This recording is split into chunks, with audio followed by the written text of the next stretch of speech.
نبی پاک صلی اللہ تعالیٰ علیہ وآلہ وسلم نے ارشاد فرمایا کہ ان اللہ سیخلص رجلا من امتی علی رؤوس الخلائق یوم القیامہ، کہ قیامت کے دن اللہ پاک مخلوق میں سے میرے ایک امتی کو الگ فرمائے گا، فینشر علیہ 99 سجلا، اللہ پاک اس پر گناہوں کے 99 رجسٹر پھیلا دے گا، کل سجل مثل مد البصر، گناہوں کا ہر رجسٹر حد نگاہ تک وسیع ہوگا، اتنے بڑے بڑے گناہوں کے رجسٹر ہوں گے۔ ثم یقول اتنکر من ھذا شیئا، اللہ پاک حضور کے اس امتی سے فرمائے گا کہ یہ جو گناہوں کے 99 رجسٹر ہیں ان کو دیکھ اور دیکھ کہ بتا کہ کیا اس میں سے کسی چیز کا تو انکار کرتا ہے۔ ساتھ ہی اللہ دوسرا سوال فرمائے گا ظالمک کتبۃ الحافظون، کیا تجھ پر میرے محافظ لکھنے والے فرشتوں نے زیادتی کی ہے، ظلم کیا ہے؟ فیقول لا یا ربی، حضور کا وہ امت یاد کرے گا نہیں یا رب، نہیں ایسا کچھ بھی نہیں ہے۔ فیقول افلک عذر، اللہ پاک فرمائے گا کیا تیرے لیے کوئی عذر ہے، کوئی بہانہ؟ قال لا یا ربی،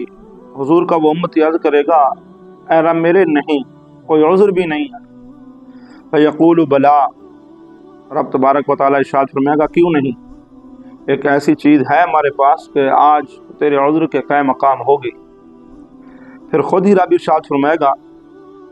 ان لک عندنا حسنۃ، ہمارے پاس تیری ایک نیکی موجود ہے، فإنہ لا ظلم علیک اليوم،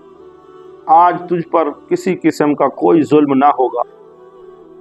فتخرج بطاقۃ، تو ایک چھوٹا سا کاغذ کا ٹکڑا نکالا جائے گا، فیہا اشہد ان لا الہ الا اللہ وان محمدا عبدہ ورسولہ، جس میں اشہد ان لا الہ الا اللہ واشہد ان محمدا عبدہ ورسولہ ہوگا۔ فیقول احضر وزنک، رب تبارک و تعالی حضور کے اس امتی سے فرمائے گا میزان عمل کے پاس دوبارہ حاضر ہو، دوبارہ دیکھ تیرے اعمال کا وزن ہوگا۔ فیقول یا ربی ما هذه البطاقۃ مع هذه السجلات، حضور کا وہ امتی عرض کرے گا اے رب میرے، گناہوں کے اتنے بڑے بڑے 99 رجسٹروں کے سامنے ان کے مقابلے میں یہ چھوٹا سا کاغذ کا ٹکڑا کیا ہے؟ فیقول انک لا تظلم، رب فرمائے گا بندے آج تجھ پر ظلم نہ کیا جائے گا۔ قال، نبی پاک صلی اللہ تعالی علیہ وآلہ وسلم نے ارشاد فرمایا فتوضع السجلات فی قفۃ والبطاقۃ فی قفہ، پھر وہ گناہوں کے جو 99 رجسٹر ہوں گے وہ ایک پلڑے میں رکھے جائیں گے، اور وہ جو ایک چھوٹا سا کاغذ کا ٹکڑا ہوگا جس میں اشہد اللہ الہ الا اللہ واشہد ان محمد عبدہ ورسولہ لکھا ہوگا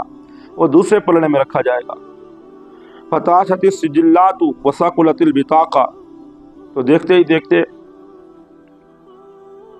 وہ 99 گناہوں کے رجسٹروں والا پلڑا ہلکا ہو جائے گا اور وہ کاغذ کا جو چھوٹا سا ٹکڑا ہوگا وہ وزنی ہو جائے گا۔ اللہ اکبر، اللہ اکبر، اللہ کی رحمت کتنی وسیع ہے، کتنی وسیع ہے۔ اشہد اللہ الہ الا اللہ اشہد ان محمدا عبدہ ورسولہ، میرے محبوب کے پیارے امتیوں، اگر ایک بار کلمہ شہادت پڑھنے کی فضیلت یہ ہے تو جو مسلمان کلمہ شہادت کی تسبیحات 100 بار، 200 بار، 300 بار ایک دن میں، ہفتے میں، مہینے میں، زندگی میں ہزاروں بار پڑھتے ہیں، ان کی شان کیا ہوگی۔ امید ہے اللہ کی رحمت سے کہ انشاءاللہ حضور کے توسل سے اللہ کی رحمت سے اللہ ضرور کرم فرمائے گا۔ اسی روایت کے آخری الفاظ ہیں فلا یثقل مع اسم اللہ شیء، کوئی شے بھی اللہ کے نام کے مقابلے میں وزنی نہ ہوگی۔ اور یہ جو حدیث ہے، حدیث صحیح ہے، اس کو امام ترمذی اور ابن ماجہ دونوں نے ہی اپنی اپنی کتابوں میں درج فرمایا ہے۔ اللہ پاک سے دعا ہے کہ اللہ پاک ہمیں اپنے محبوب صلی اللہ تعالی علیہ وآلہ وسلم کا سچا غلام رکھے، ہمارا ایمان پر